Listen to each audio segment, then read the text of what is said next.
Hi అండి. ఈరోజు నేను ఆకాకరకాయ కూర పాలు పోసి అయితే చేసుకుంటున్నానండి. ఈ గిన్నె గురించి మీకు ఇదివరకే చెప్పాను కదా, దీన్ని బోడి గిన్నె అంటారని చెప్పి. ఇది సిమ్లో పెట్టి కూరలు వండుకుంటుంటే అసలు అడుగంటకుండా అసలు ఎంత బాగా వస్తున్నాయండి. అందుకని చెప్పి నేను దీనిలోనే వండుకున్నాను.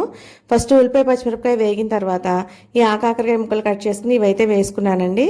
ఈ గింజలు కొంచెం గట్టిగా ఉంటాయి కదా, నాకు పళ్ళు అవి సరిగ్గా ఈ మధ్య అంత బాగుండక నొప్పులు అవి వచ్చి తెచ్చుకోవట్లేదండి. రూట్ కెనాల్ చేయించి క్యాప్ వేయించుకున్నాను. ఇంకా ఇప్పుడు బాగుంటుందని చెప్పి తెచ్చుకున్నానండి. నాకైతే చాలా ఇష్టం ఈ కూర అయితే. ఈ కాకరకాయ ముక్కలు కొద్దిగా మగ్గిన తర్వాత ఉప్పు కారం పసుపు వేసి బాగా మగ్గనిచ్చి కొద్దిగా వాటర్ అయితే వేసుకోవాలండి.